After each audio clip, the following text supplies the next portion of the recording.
नमस्कार. मी राजेंद्र शहापूरकर आणि आपण पाहतात बुलंद निर्भीड आवाज जनतेचा. नुकत्याच झालेल्या विधानसभा निवडणुकीत अतिशय सपाटून मार खाणाऱ्या पश्चिम बंगालच्या मुख्यमंत्री ममता बॅनर्जी यांनी आता नवीनच नाटक सुरू केलं आहे. त्या म्हणतात मी राजीनामा देणार नाही. भारताच्या इतिहासात हे असं पहिल्यांदाच होत आहे की निवडणुका हरल्या आणि नंतर सुद्धा एखादा मुख्यमंत्री राजीनामा द्यायला तयार नाही आहे, नकार देत आहे.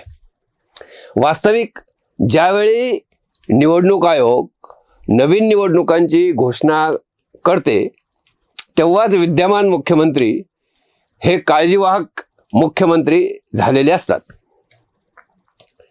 ते कोणताही मोठा धोरणात्मक निर्णय घेऊ शकत नाहीत.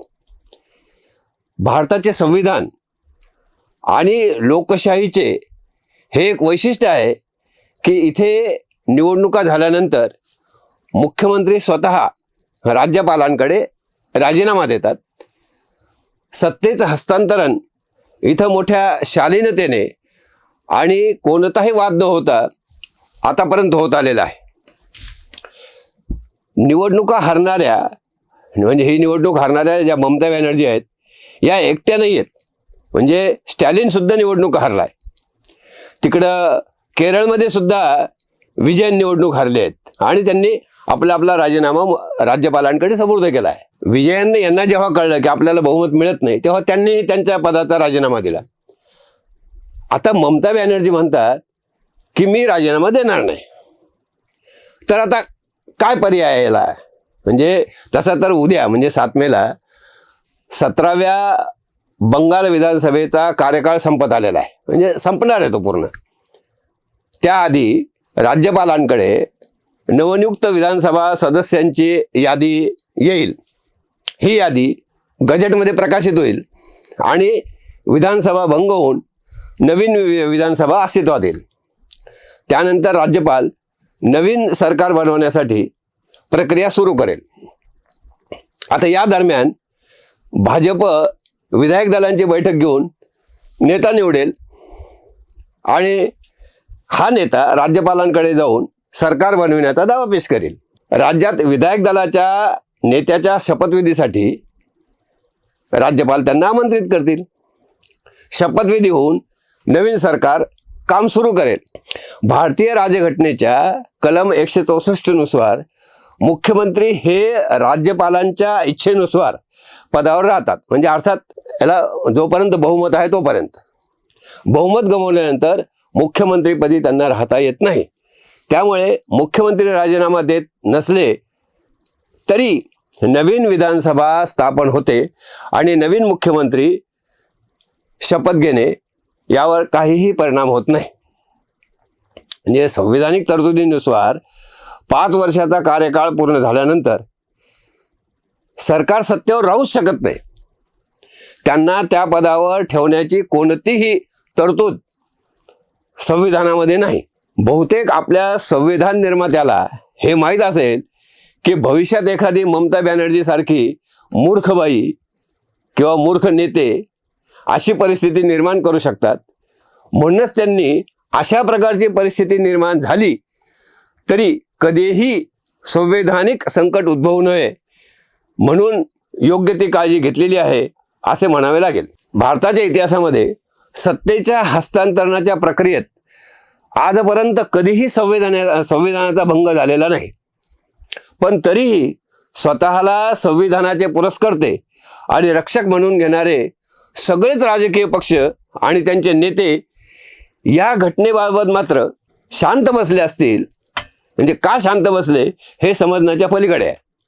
अशा वेळी केंद्र सरकारने म्हणजे खरं तर हे प्रकरण सुप्रीम कोर्टात नेऊन सुप्रीम कोर्टातून ममता बॅनर्जी यांना राजीनामा द्यायला लावायला पाहिजे. म्हणजे विरोधी पक्ष कसे घटनाविरोधी आहेत हे जनतेसमोर प्रकर्षाने पुढे आणता येईल. खरं तर ममताच्या हेकेखोरपणामुळे निर्माण झालेल्या राजकीय परिस्थितीत हे जे संभ्रमाचं वातावरण निर्माण झाल्यासारखे पाहायला मिळते.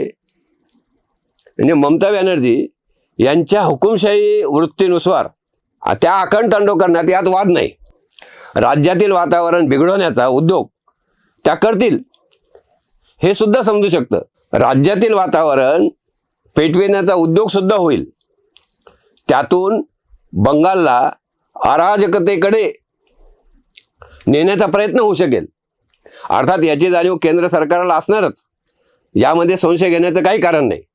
माझ्या मतानुसार बंगालमध्ये चांगले वातावरण निर्माण होण्यासाठी किमान 1 वर्ष तरी लागेल. इतकी जुलूम जबरदस्ती बंगाली जनतेने ममताची सहन केलेली आहे. आपण विचारसुद्धा करू शकणार नाही अशी ती एक एक घटना आहेत. म्हणजे आणि त्याच्या प्रतिक्षिप्त क्रिया हे उमटल्याशिवाय राहणार नाही, हे आपण समजू शकलो. म्हणजे हे लक्षात घेतलं पाहिजे. पश्चिम बंगालचे फार मोठे आव्हान केंद्र आणि राज्यात नव्याने येणाऱ्या भाजपच्या सत्तेसमोर राहणार आहे. पण तरीही बंगाल भाजपकडे येणे ही फार मोठी इष्टोत्पत्ती आहे असेच म्हणावं लागेल. म्हणजे बांगलादेश बॉर्डरला लागून असलेल्या या राज्यात अलगतेची भावना ममताजींनी इतकी निर्माण केली होती की ती मोडून काढणे अत्यंत आवश्यक आहे. आता बंगाल खऱ्या अर्थाने भारतातील एक संघराज्य होईल असा विश्वास वाटतो.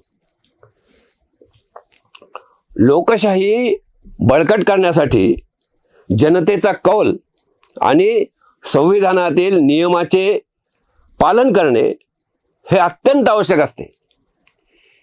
सध्या निर्माण झालेला हा जो पेच प्रसंग वाटतो तर माझ्या दृष्टीने हा खरा तसा पेच प्रसंगच नाही. म्हणजे याला संविधानिक कोणताही आधार नाही. त्यामुळे हा एक ममताच्या म्हणजे हुकुमशाहीचा थयथयाट या पलीकडे याला जास्त किंमत देता कामा नये असे मला वाटते. ममता बॅनर्जींनी राजीनामा दिला पाहिजे आणि जर ती राजीनामा देत नसेल तर किक हिम आउट, किक हर आउट असे म्हणावं लागेल. लाद घालून हाकलून दिलं पाहिजे, तरच लोकशाहीचे रक्षण होऊ शकते, या देशाचं रक्षण होऊ शकतं असं माझं ठाम मत आहे. तर तुम्हाला काय वाटतं कमेंट करा.